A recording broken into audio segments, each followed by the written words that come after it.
With my 35 years of experience, our team at U.S. Asset Management can deliver professional investment management, financial planning to help you target your goals, and even specialized divorce financial analysis if you need it.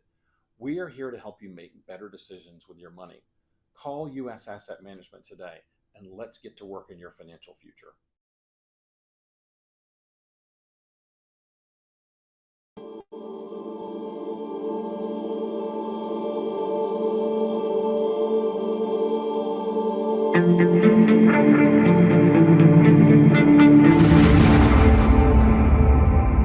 Donald Tusk powinien złożyć kontrasygnatę pod wnioskiem o odebranie Wołodymyrowi Zełenskiemu Orderu Orła Białego? Oczywiście. Nie ma pan żadnych wątpliwości? Uważam, że to jest gest symboliczny, natomiast jeżeli chcemy wywrzeć realną presję na Ukrainę, to trzeba także przejść do gestów bardziej konkretnych, które po prostu będą skutecznie oddziaływać. No dobrze, ale jakie to są gesty bardziej konkretne? W pierwszej kolejności powinniśmy zapowiedzieć, że Polska będzie blokowała akcesję Ukrainy do Unii Europejskiej tak długo, jak długo oni nie wycofają się z kultu zbrodniarzy i w pełni nie odblokują wszystkich ekshumacji, póki nie zostanie zawarta nowa umowa. Bo na razie nie ma żadnej możliwości wejścia Ukrainy do Unii Europejskiej. Ale jeżeli chodzi o odblokowanie ekshumacji, to nie jest gest symboliczny. Ukraińcy mają inną umowę w tej sprawie zawartą z Niemcami, inną z Polską. W przypadku Polski wszystko jest blokowane, w przypadku Niemiec nie. Nie mówię teraz o Więc jesteśmy traktowani jako państwo drugiej kategorii. Ten stan rzeczy trwa, zdaje się, od lat 90., bo ta umowa, która obecnie obowiązuje, była zawarta w latach 90. i w połowie. O stronie ukraińskiej, tylko mówię o stronie polskiej. Coś jeszcze powinniśmy zrobić poza zablokowaniem, zapowiedzią zablokowania akcesji do Unii Europejskiej? Oczywiście. Przestać płacić za sterlinki, wycofać się z systemów, które wprowadził nas PiS i rozszerzyła to Platforma, to znaczy wspólnego zadłużania się z innymi państwami Unii Europejskiej. Czyli jak Węgry i Słowacja.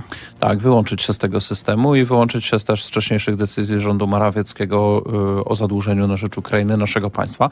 Przypomnijmy, że jest to chyba pierwsze takie zdarzenie, które ja przynajmniej znam z historii finansów międzynarodowych, gdzie państwa, które chcą sobie pomóc, zamiast udzielić sobie kredytu, to same się zadłużają, przekazują bezwarunkową i bezzwrotną pomoc, a na siebie biorą ciężar spłaty kredytu.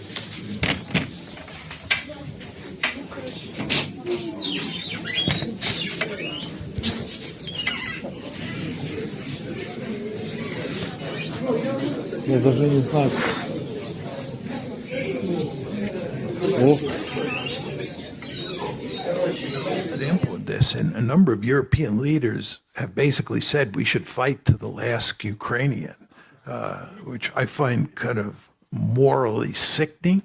I mean, this is actually what we're doing. The Ukrainians are going to lose this war. I could lay that out for you. They should have quit a long time ago for their own good.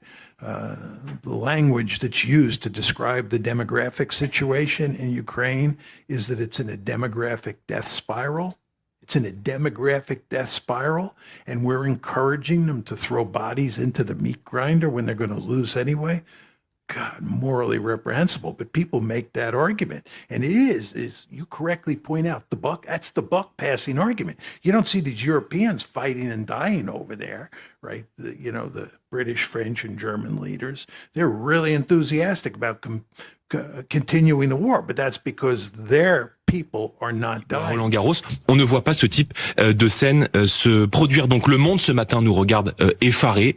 Nous avons perdu notre grandeur, nous avons perdu notre rayonnement et nous sommes désormais en train de perdre la main sur notre propre territoire dans un pays qui se tribalise et dans lequel il n'y a plus aujourd'hui un seul territoire, madame, plus une seule commune, plus une seule ville, une seule banlieue, un seul village français où on est à l'abri de la violence et de l'insécurité. Donc cette question, elle sera évidemment au cœur de la campagne présidentielle et ce qui relève de cette victoire dont beaucoup de Français se réjouissent. Je vous repose la question de l'efficacité. On est en train de s'habituer à l'irrémédiable, et donc il va falloir muscler les dispositifs de maintien de l'ordre dans ce type d'événement. Moi, je suis favorable, par exemple, à ce qu'on développe la reconnaissance faciale pour favoriser l'identification des perturbateurs et des prédateurs. Bruno Retailleau, il est favorable aussi. Je pense qu'une majorité de Français est favorable à toutes les mesures qui permettront de renforcer la sécurité. Donc, it's about my heart and soul. I believe in that. And I saw that President Xi was a man of honor and a man of word. He came to my country in 2016. Before that, for more than 4 years, I was seeking, searching, asking, begging, all over the world, all the people, to start taking care of our steel mill in Smederevo because we were losing $12 million monthly. Can you imagine how big amount of money that is for small Serbia? And find that guy, find another guy, everything was unsuccessful. At the end, President Xi accepted to go not only to Belgrade, but to go to that smaller place, much smaller place, Smederevo, which is hour and a half away from Belgrade. He went there together with us. He addressed the workers and he promised them China will solve this problem. And since then, China is owning and managing the company. At the end, it would have never, ever been done without strong word of President Xi. And in politics, there is nothing that lasts less than gratitude. But that is not the case with us. And I will never forget it. I will never forget it. He saved us at that particular moment, not to mention... Must have emboldened. Trump, yeah. As for Ahmadinejad, there was a sequence of special operation, very, very unique, that was supposed to happen. And Ahmadinejad was a part of that sequence. The rest of the operations are not fully disclosed with the public, except for the Kurdish invasion. Why didn't it work? Because the center peak of all the sequence should have been started with the Kurdish invasion. Why didn't the Kurds go? According to what published, or that the Erdogan, who really considered the Kurdish as a strategic threat to his stability of Turkey, convinced Trump that it's a bad idea to give the Kurdish a state. And giving backing the Kurdish by United States goes against the interest of Turkey. And I think that had something to do with the decision of Trump to cancel this operation. So Trump canceled the operation? Definitely.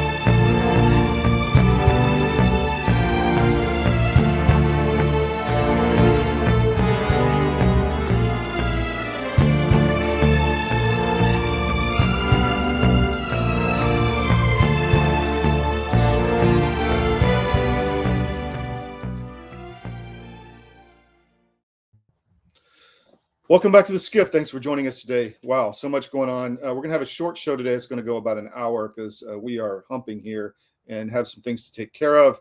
So a lot of news coming through, and we're dealing with a lot of different facets of the business. And so we're going to have a short show today because I have a lot to get done and some appointments and calls to do here shortly. So the mask off is in Europe. Zelensky is in full Nazi mode. He's been, I guess, recognizing and rewarding Nazis in Ukraine. The whole issue of can he win the war is off the table, and he's asking to end the war by the end of the year. Putin says he wants to end the war by the end of the year. The Europeans don't like that, as Mearsheimer said in the video. They want to fight to the last Ukrainian. We have to end this war. We're even stronger in our advocacy to end this war. And it's just sickening what's happening to the Ukrainian people. It needs to stop. I want to say hello to the crew in the chat. You're cleared hot. Thanks for the engagement. Check out whatfinger.com. Great aggregator site. Post a lot of our content. We're going to be in Beirut in a few weeks, going back to focus on the Christian segment of the population that's being ignored in Lebanon by the U.S. government as well. And then you saw in the cold open, Poland is also angry at Zelensky and what's happening. So you have kind of a mask-off reveal happening globally, and we want to encourage that to keep going. Zelensky is also complaining about not enough weapons. Well, shouldn't have kept the war going, my friend. You also saw Serbia getting in bed with China, and then Turkey is a big one. I mean, Turkey, Israel, we're going to watch that conflict or at least watch what's going on there, because we think that could be another flashpoint. If you listen to Netanyahu and a lot of the Israeli leaders and the Turks as well, you saw the former Mossad guy there talking about Kurds not being given a chance to form a state on the Turkish border, which I think that's probably true.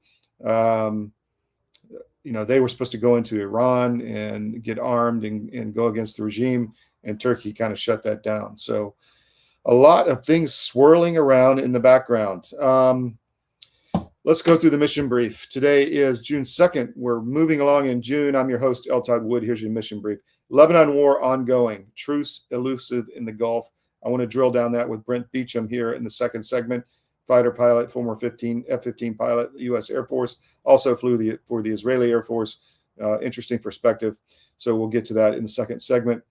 Kyiv engulfed in Russian strike overnight. Just massive strike on Kyiv. Russians are not playing around anymore. And I think maybe we can see the end.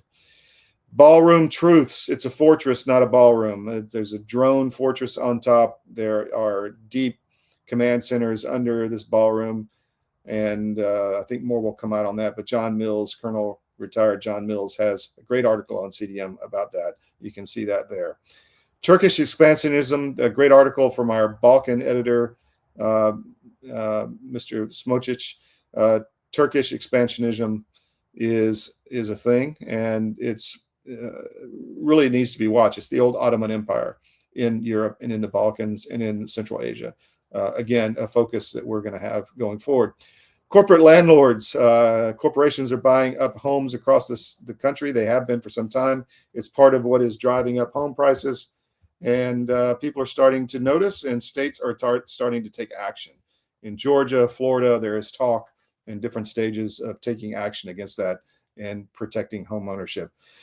All right, we'll be right back. We're going to take a break. Don't go anywhere. We'll be right back, and we will get to Mr. Beecham. Stand by.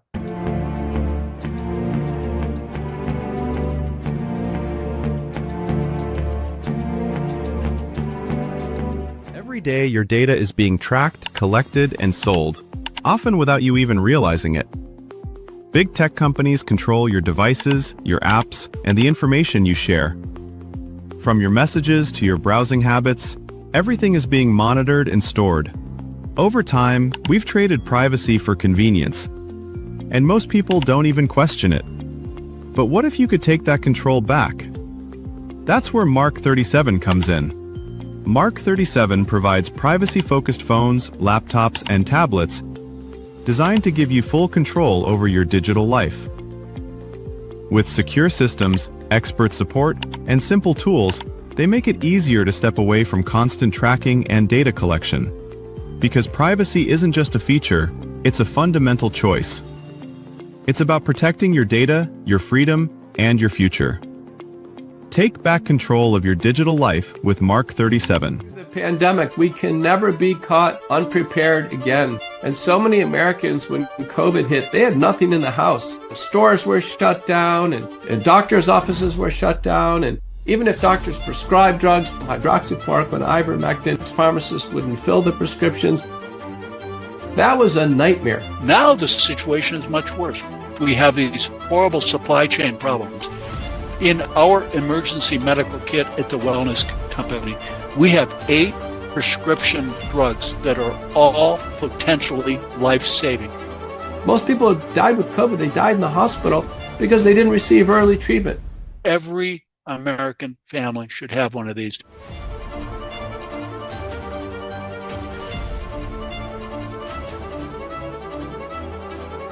I can tell you the Wellness Company kit is the answer. With my 35 years of experience, our team at U.S. Asset Management can deliver professional investment management, financial planning to help you target your goals, and even specialized divorce financial analysis if you need it. We are here to help you make better decisions with your money. Call U.S. Asset Management today, and let's get to work in your financial future.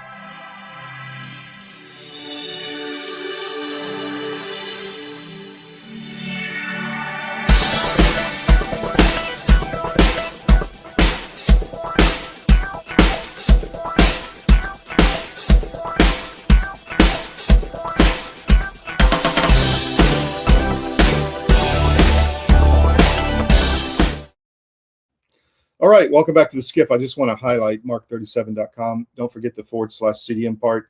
I had scheduled my own 30-minute private consultation on privacy with the guys, the team at Mark 37. Excited about that. Excited about unplugging from the matrix. You can do the same. Sign up for their webinar, mark37.com /CDM. The webinar is free. All right, I want to bring in Mr. Beecham, and let's talk about what's going on in the Middle East. Thanks for joining me, Brent. Appreciate it, man. Good morning.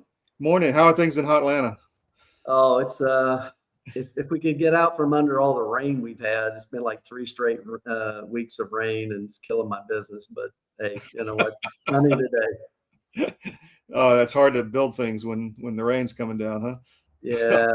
They came late this year. Wow. All right. Well, let's start in the Gulf. There's a tit for tat going back and forth. Strikes here, strikes there. Seems kind of, the ceasefire. I mean, I guess this is kind of normal in a ceasefire. It happened in Ukraine, happens elsewhere. What's your sense of what's happening in the Gulf? Yeah, I mean, I think that the Iranians obviously are trying to buy time in the negotiations, and then by firing a drone here or shooting at a helicopter there is just another way of reminding us that they're still around. And a threat. They I think they have an inflated sense of who they are, but in any case, I believe that I've read where we're transiting people through using Navy destroyers to get through ships. Obviously, not at the rate that pre-war, and certainly not at the rate that we would like to see even right now. But I think we're just trying to keep their heads down, and they're trying to remind us that they're there. Well, I think I saw 70 ships have been escorted through on the Omanian border. At least that's what I read. That's a positive. I guess that takes a little bit of the steam off the storage issue, because the oil markets could collapse if the flows stop. Right. So it's really interesting. What do you think? Well, I do think that this highlights this is going to be a long-term ongoing issue, and the Saudis have that pipeline that goes to the Red Sea. There's pipelines that are being talked about all over the place, and I think longer term, even though those are equally vulnerable in some way to like a drone attack, but I think that this will accelerate those changes of trying to figure out a different way of moving oil. What are your colleagues, or maybe you haven't talked to them, but tell you about what's the state of the Israeli Air Force at this point? I mean, as far as readiness and all that, and fatigue and all that. I guess they've had some rest. It's obviously slowed down quite a bit, and they're back to sort of the normal tempo of things. And the last few days it's accelerated again in Lebanon. And a little bit in Gaza here and there, but basically I think they're kind of back to rearming, fixing aircraft, getting back, to full readiness in the event that the ceasefire with Iran breaks down. And I saw a bunch of American tankers down in the Negev. Did you see that? I think like 60 plus, the 2 different bases. Yeah. So Nevatim, actually, that was a base I lived at for a year. When I was flying with the Israeli Air Force, and over the years it underutilized, for the size of the base. So over the years, that's been a transport location for all, weapons going from the U.S. Throughout the Middle East. It was a huge logistics base, forward base for, and we've discussed this. It got emptied out during the Ukraine war. That's where all the weapons came from that we shipped to the Ukraine, came out of those bases where we had supplies, forward base supplies. But yeah, why they didn't use Nevatim during the war itself, and that they forward based things so close and made them vulnerable is just beyond me. I cannot understand. And I don't know if that was a political thing, that they're trying to make a statement that, yeah, we're behind the UAE, we're behind Oman, we're behind Kuwait, but they were much more vulnerable, and we saw what happened. We lost tankers on the ground. Yeah. You mentioned the Gulf nations. I want to walk through a couple. Oman, what's going on there? I guess Trump is angry they're kind of being middle of the road. Yeah, Oman and Qatar are both states that have, tried to play both sides. And I mean, from their perspective, someday we may leave, and who's their neighbor across the Gulf? It's this big bad Iran. So I think that's probably a big part of that. The UAE has bought in all in. And in fact, Israel had manned Iron Dome crews in the UAE during the war. You saw that Bibi had visited, and the Mossad was there. So the relationship between UAE and Israel is like really, really tight, more than I ever dreamed it could ever possibly be, beyond sort of commercial, contacts. The Saudis, I think, are more on board than they were previously, and Trump's trying to push them into an agreement to join the Abraham Accords, and they've still resisted with this whole thing about two-state solutions again. And so whether or not that happens or not, but Qatar and Oman are, I think they're trying to figure out how this thing plays before they decide which side they're going to land on. Interesting. Yeah, the UAE's been really aggressive. I mean, to the point where I don't know if it was Trump or Israel or somebody was saying, you got to back off because we're trying to make a peace deal here. I mean, they've been striking. The Saudis were trying to push them to back down. And I think that their fear was, I mean, obviously this is kind of like how mutually assured destruction was in the Cold War. If Iran attacks Saudi oil facilities, the Saudis can blow them up just as equally. I mean, they literally could destroy all the infrastructure of the oil industry in a matter of a few weeks. We saw what Saddam did at the end of the Gulf War, where he lit all the Kuwaiti oil rigs on fire. How long did it take for them to get that under control? Yeah, I'm dealing with that chemical exposure as we speak, my friend. Some of the VA issues, I remember that well, the black smoke everywhere. Wow. Yeah, so it really could be an ecological disaster, right? If things go wrong, right? But on the upside of that, I mean, the port of in Houston is wide open, and tankers are being filled up with American oil. And that's not such a bad thing when it comes in Venezuela. I mean, you look back and you go, we've cut off China from Venezuelan oil, and Iranian oil is spotty, and well, America's got oil. We're kind of puts us back in the driver's seat a bit. Interesting. Well, let's move to Lebanon. A lot of moving parts here. You've got obviously Hezbollah firing across into Israel from their positions during the original part of the war. They had, I think, 60,000 Israelis had to move down into Jerusalem away from the border. Some of those started returning, and then this conflict kicked off again, and you've got still projectiles coming into, I mean, pretty serious stuff, right? And the Israelis have tried to take care of that and invade with infantry. Right. Let's start with that. How's the south of the Litani? Where do you see that happening? How do you see that going? So they've moved up and recaptured the Beaufort Castle, which was one of the strong points in the south when they controlled South Lebanon back in the day. That's an old Crusader castle from like Crusader castle. Yeah. But it's on good land. Yeah. Goldani captured that back in 82, and they recaptured it and actually brought back one of their signs that they had pulled out when they left South Lebanon. They brought it and put it back in Beaufort. I think that, the things have changed a bit since then. Back then it was Katyusha rockets that had limited range. And so by pushing them, they could push them back beyond the Litani. They couldn't hit Israel at all. Now you got drones. And, again, what the Ukrainians and the Russians have been doing with explosive, the POV drones. Yeah. Israel's lost a number of soldiers to, these little small mini drones. And it's in recent weeks, definitely. Yeah, it's become this is a really serious threat.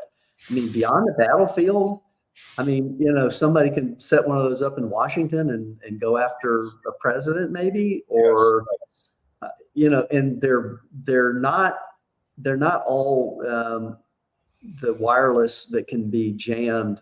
Some of them they're fiber optics. I read that some of the fiber optics have really long ranges, like 10 kilometers or something. I mean, they're massive spools.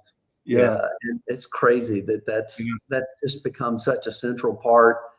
In Israel, the answer they did was they put up nets over, any kind of command centers and whatnot, just to keep them. Which we should be doing on the ramp in Idaho. I think, but anyway. Yeah. Anything out in the open now is just, it's vulnerable all the time. And you saw, Israel during the 12-day war, they had pre-positioned and actually manufactured inside of Iran these shorter range drones that attacked their air defenses and took them out before the war even really got started. They had already taken out half the air defenses of Iran. And I think that you've brought this up on a number of articles. What about our bomber bases in the U.S.? How vulnerable they are. I mean, we got Chinese-owned land, right up next to our bases. It's a real problem, and it's not going away anytime soon. So Israel's taken some hits south of the Litani, but they're continuing to move, and I guess clear territory essentially is what's happening, right? Yeah, and I've seen a bunch of things. They're not just like destroying villages willy-nilly. They're targeting villages, particularly Shia villages that are controlled by Hezbollah. But right across the border, there's this, 2 villages. One's a Christian village, and the other's a Shia Hezbollah village. The Shia village is flattened, and the Christian village is wholly intact because they didn't comply with Hezbollah. Nabi Berri from the Amal Shia, he's trying to speak on behalf of all Shia, including Hezbollah. It's a little bit like Iran. You don't know who you're talking to. Like, you could be talking to what you assume to be the government of Lebanon, and Hezbollah's like going, "Yeah, we're the shadow government. You're not talking to us." And, they have no control over the South for sure. But again, at what point they have to be running out of money and weapons. Iran's not they can't be sending them weapons at this point because their transit base was in Syria, and Syria is controlled by HTS, which fought against Hezbollah and Hezbollah was fighting on behalf of the Assad government. So there's no love lost there. I don't know where they're getting new weapons and where they're getting new funds, but at some point they're going to be cut off. And that's the other part of this embargo. It has a lot bigger impact than just on Iran. This is Hamas and the Houthis and Hezbollah are have to be suffering financially at this point. So Beirut, there's been a back and forth with Trump and Netanyahu over should they bomb Daia, which is the southern suburb. I've seen it recently. I've driven through it. It's interesting because the Christian sector is completely not touched to the north. I've written about that, whereas the Shia sector is where a lot of the Hezbollah members are, and Israel targets those areas. But they're also targeting Tyre, and I've also heard talk about the Bekaa Valley. Have you heard anything about that? That I haven't, but again, anywhere with Hezbollah, and when they start showing you the intel behind what they bombed, you see rockets, coming out of a window of a residential home, or an underground bunker below residential block. So the things that are being targeted are really specific, and the intel that Israel has both in Lebanon and Gaza is, they can tell you this guy was there and he was killed, and they have a list of people that were there. So where they're getting this intel, I'm not sure, whether it's, electronic, gathered intelligence, or it's human intelligence, or a combination. They know exactly. There's not a world in which Israel bombs a building and takes down a 10-story residential building that they didn't know who was in or what was under that building to start with. So if they put it in areas that are, Christian controlled areas, then they've made themselves targets by allowing that to happen. Again, I feel bad for the people who live in those neighborhoods, but if you're associated with Hezbollah, you're a target.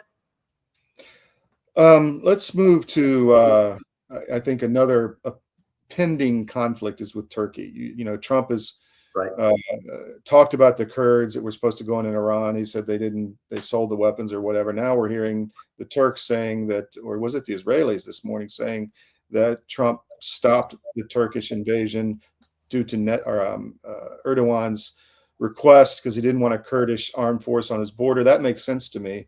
But I foresee Turkey and Israel maybe having issues. What do you think? If it happens, it's going to happen in Syria. Both have, I don't say laid claim to, but they've occupied parts of areas that they felt threatened by. So Turkey taking a piece of Syria where the Kurds were, making incursions into Turkey makes sense from their perspective, and Israel is protecting Druze in southern Syria.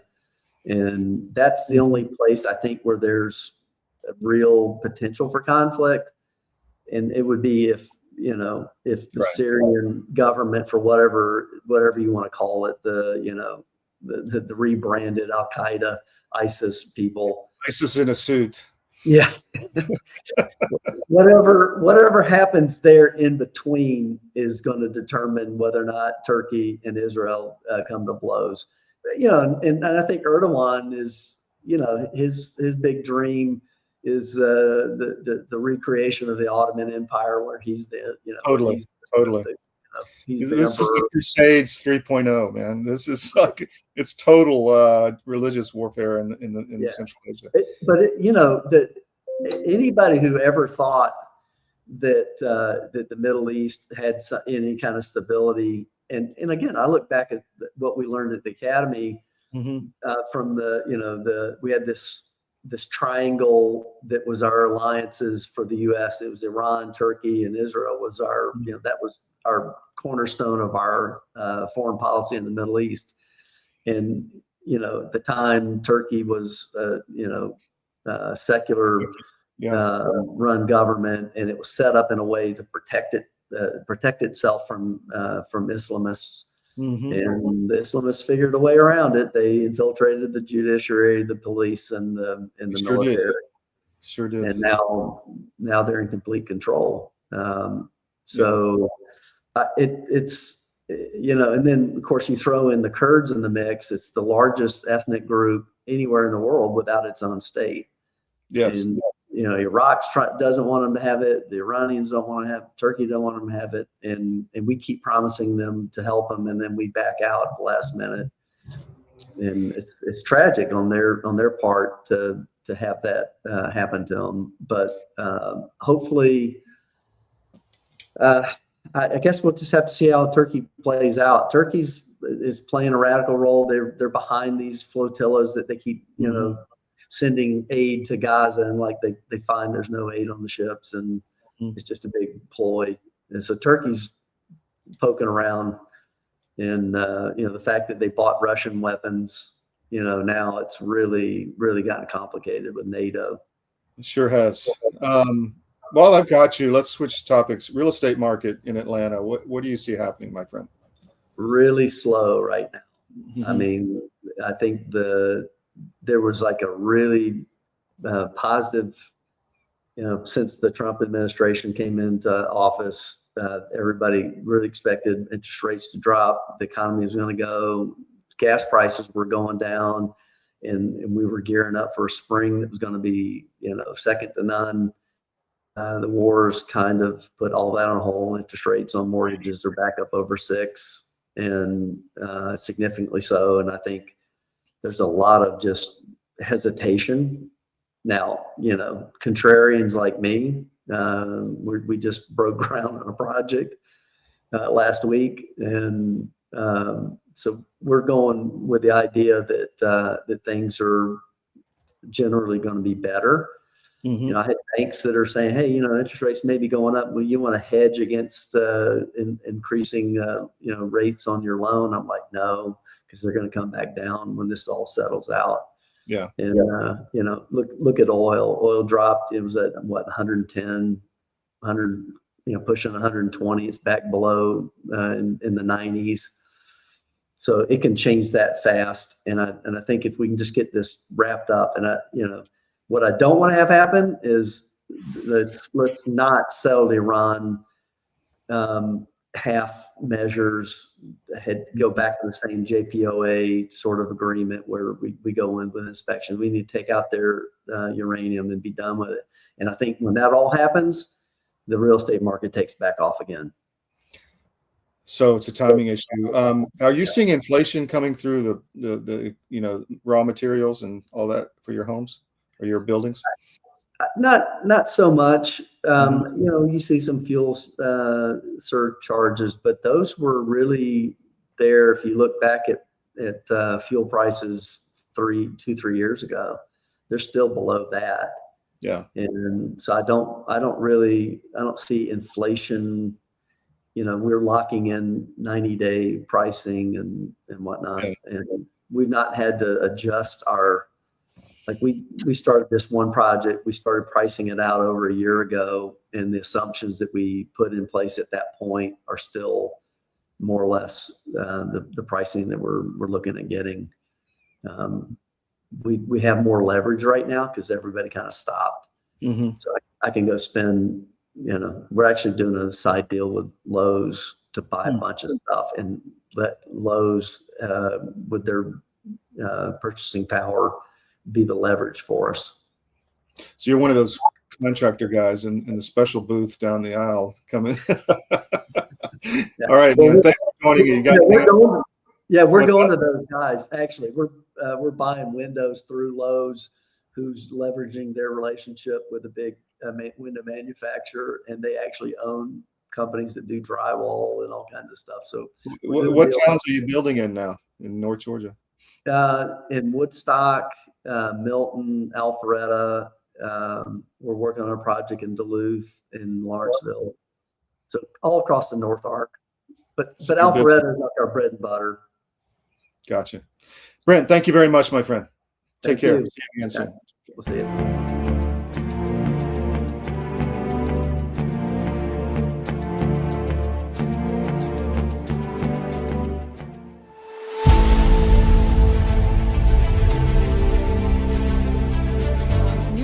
Wasn't a product that was developed and to sell, really. What it really was a journey to get me well after my experience trying to immigrate and get married to an American citizen in order to get my green card. Towards the end, they send you for a medical, and that's where they sat me down and gave me 16 vaccines in one sitting. At the time, I knew when I was going through it that it's probably not good, but I didn't realize that I'm about to go through the worst health experience of my life. Mm-hmm. And that's when I went on this journey and understand that nutrition is actually your medicine. I've always heard the old people say your food's in your garden, but we didn't get it. And your body is always trying to heal itself. I mean, you know, when you cut yourself in a couple of days, it heals. And that is the process of homeostasis. Your body is always trying to, every cell in your body is always healing itself. And just like anything, if you bake a cake or you build a house, you need the right ingredients to achieve the result. Now, if you don't have the correct nutrition and you're not eating the correct food, it's like trying to build a house without bricks. Now, a lot of people, they say, what does nuclear do? Nuclear itself does nothing. It's not designed to do anything. Your body does the work. It gives your body all the things it needs, balanced in, and it works together to deliver the correct nutritional supplement that you need as a human being to function normally. It's finally here, our second annual mega sale. This sale only comes around once a year, so take advantage of the best offers ever while you can. For example, save 50% on our Giza Dream bed sheets, as low as $29.98.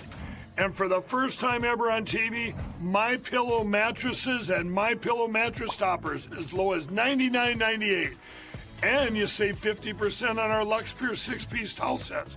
Regular $69.98, now only $39.98. And our best-selling standard MyPillows, regular $49.98, on sale for $17.98. Wait on it, mega sale, only $14.98. So go to MyPillow.com or call the number on your screen. Use this promo code to take advantage of our second annual mega sale. But wait, there's more. To make the mega sale even more special, when you order right now, your order's going to ship absolutely free.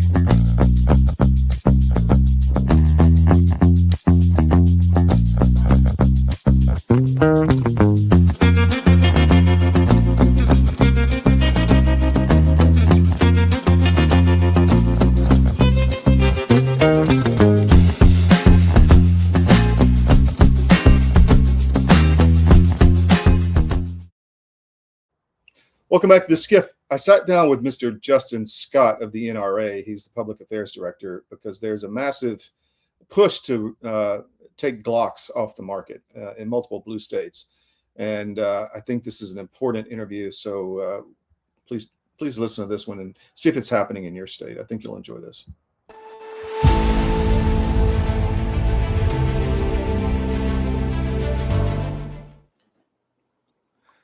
All right, I'm with Justin Davis. He's the public affairs director for the NRA, and he is upset about the Glock ban in Connecticut. I own a Glock, and I'm upset about it, Justin. So tell me what's going on.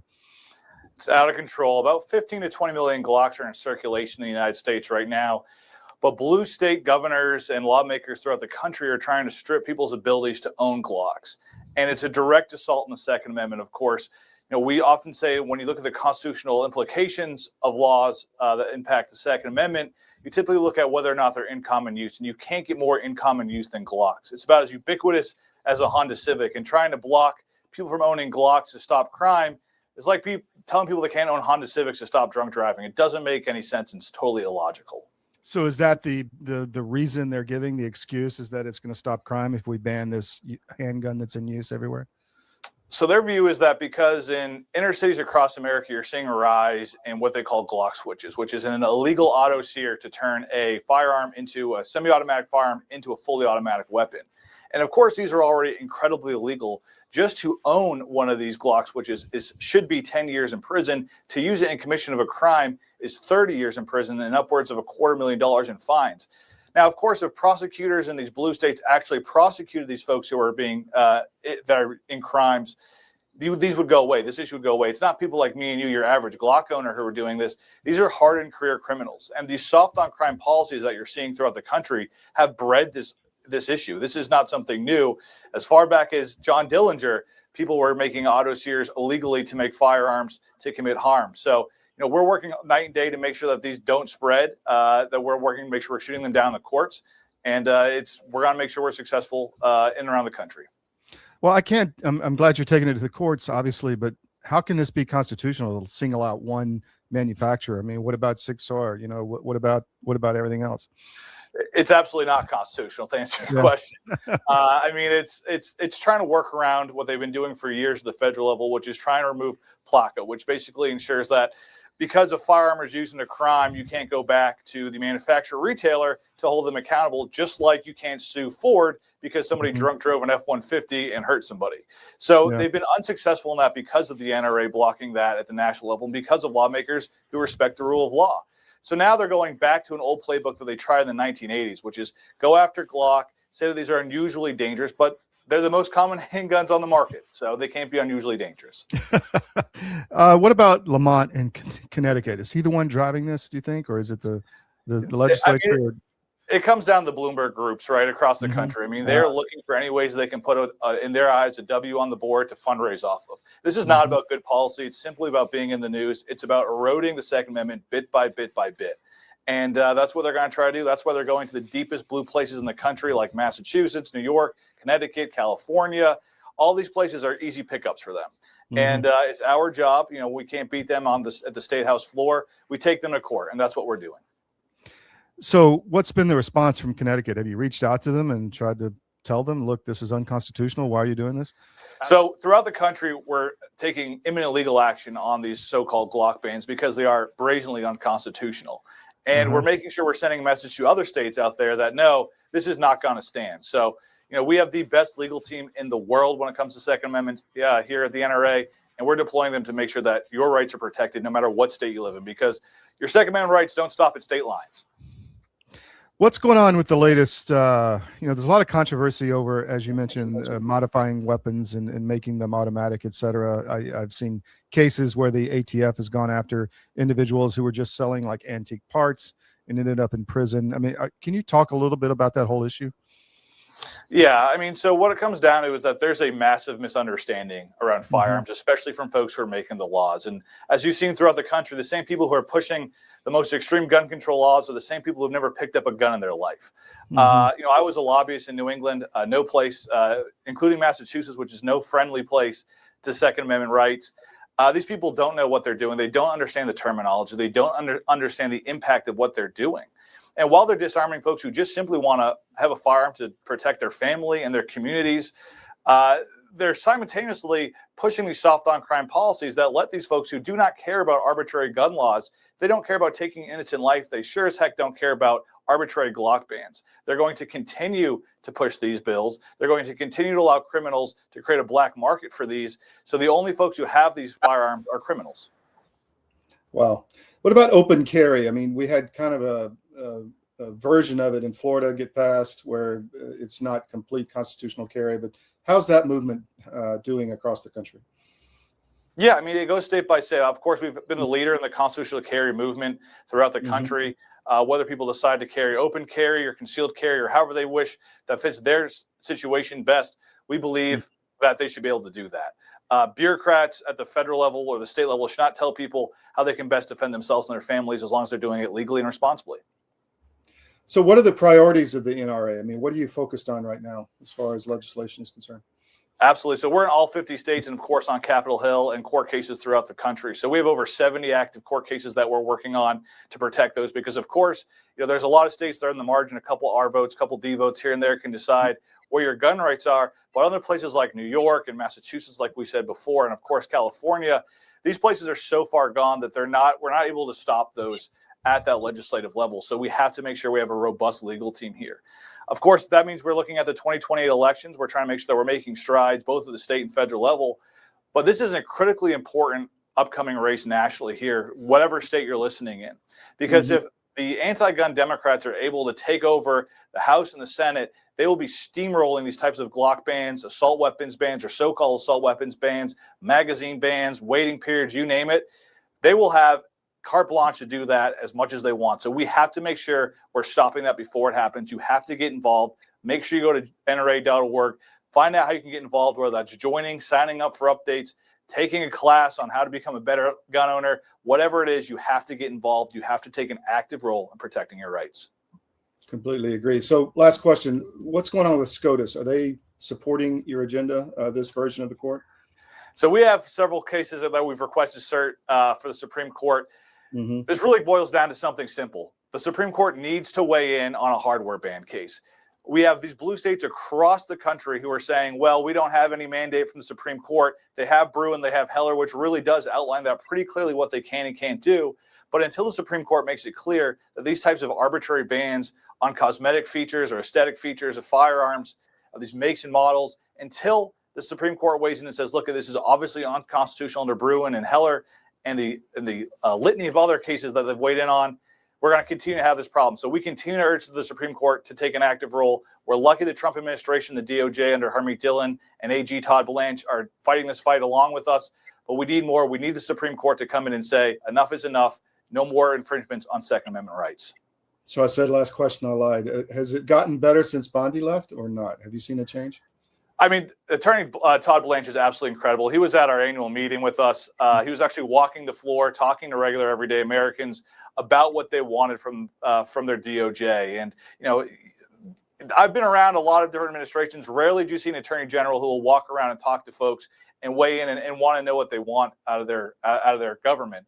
And so, you know, AG Blanche is a fantastic attorney general. We're incredibly lucky to work alongside of him. Of course, Rob Cicada, the ATF, just came in and they're unrolling a bunch of new ATF changes to make sure that the federal government no longer stands in the way of your Second Amendment rights. It's a long process, but they're making major strides every single day. Anything else you want to get out, Justin, before we go? No.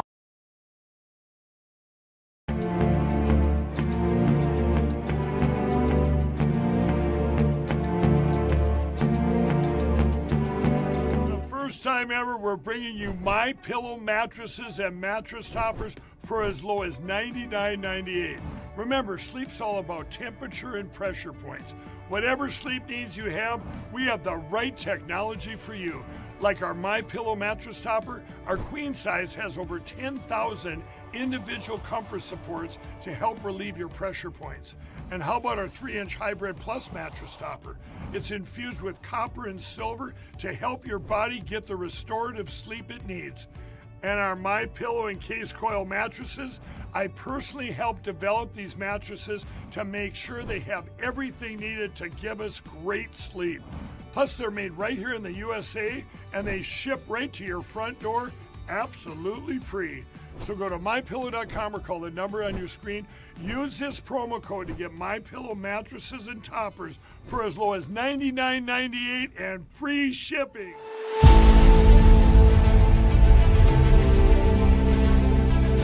I'm watching my friends gain more and more weight, and then eventually I got to tell you, this is a little dark, but bad diet literally killed my whole crew.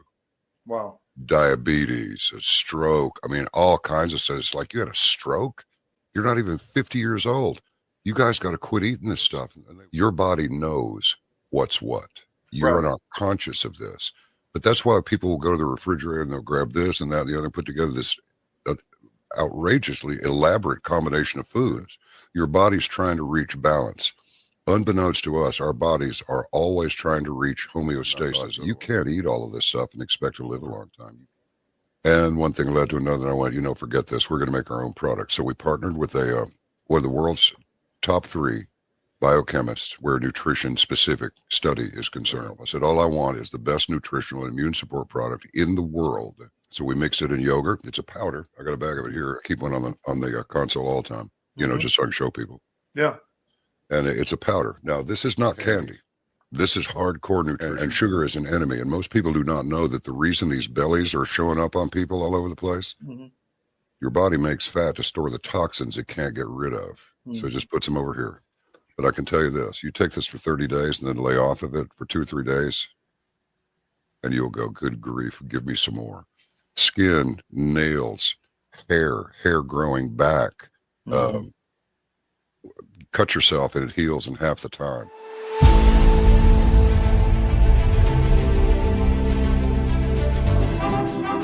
Put silver wings on my son's chest. Make him one of America's best. He'll be a man, they'll test one day, have him win the Green Beret.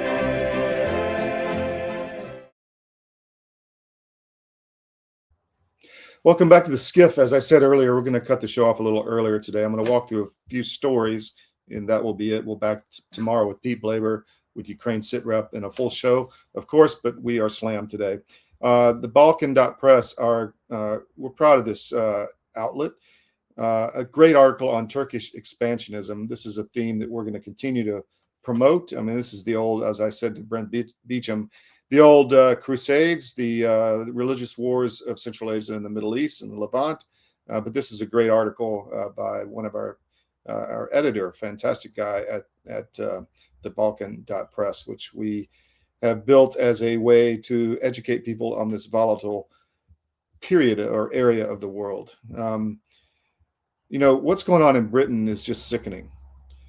You've got massive grooming games by, you know, Pakistani migrants, essentially, mainly, other Africans as well, but mainly the Pakis.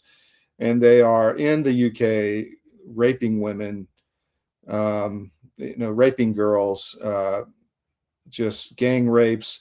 There was one, they nailed the girl's tongue to the wall so they could continue raping her. This is just sickening stuff. And you combine that with the murders, the slashings, the killings. Either Britain has the will to survive or they don't. You know, so we're at that point, guys. You don't have any more time. Either you take back your country now or your children have no future. So wake up from this mind control propaganda crap and listen to Mr. Lowe talk about what's going on. There's a great article on CDM about this, cdm.press on the headline. Check that out and become aware of what's happening in the UK, because guess what? It could come here. The next one, massive strike in Kyiv overnight. The Russians have had enough. The Russians want to end this war. I think they're going to pull no punches going forward. So massive strike overnight. The Ukrainians don't have the air defense to stop this. They're moving on the Eastern Front. Yes, Ukraine can strike long range into Russia, but you know they have to end this war. The Ukrainians need to find a peaceful solution. The Europeans need to back off, not start a nuclear war with Russia, because you want to keep the war going. We're going to be very vocal about that tomorrow with Pete. It's going to be the theme of the show. In Georgia, possible action against corporations buying homes, driving up the house prices for the middle class. This is a thing. You know, every Airbnb I go to now is owned by a Chinese guy or family, and they're not in the U.S. Many of them are overseas. So this is a problem. Let's take back our country and let's stop corporate takeover of all of our real estate holdings. Last one, the White House ballroom is much more than a ballroom. The great article on cdm.press talking about the fortress underneath and on top of the ballroom with the drone fortress and also the deep underground command centers. So find out about this, and we'll continue reporting on what's going on in the ballroom. Please sign up for our social, CDM_press on X, CDM1 on Rumble. If you haven't done these, please do it now. Go to YouTube also and sign up for our CDM on our subscribe to our channel there.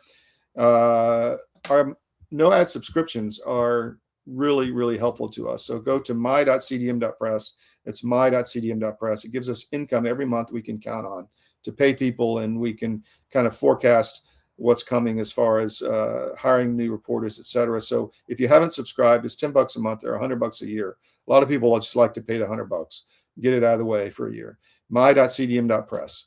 Check it out, and please support us with that. You get access to all of our content across the entire site. You can hop from site to site once you log in, and no ads pop up, no display ads on your phone. So please check that out. And also want to give a shout out to cdmnutrition.com with Nucleo Boost. It's how we keep going. You know, I make sure I get that Nucleo every day, and it just keeps us rolling every day. Even if we get sick, it helps us defeat it quickly. And, you know, we're here every day, pretty much. I mean, occasionally we're traveling or whatever, but we're here every day. The team's growing. By the way, our European team is growing. And you're going to see a lot of stuff posted overnight on CDM from our European staff. The editors there are very focused on getting you the breaking news. So you'll wake up in the morning and see what happened around the world on cdm.press. We're not going to be taking a break. We're going 24/7 here at CDM. All right, my friends, that's it for today. We'll be back tomorrow with a full show. Pete Blaber again, as I said, and we'll really push to end this Ukraine war and stop this war in Europe. So thanks for joining us today. Tell your friends. We'll see you next time.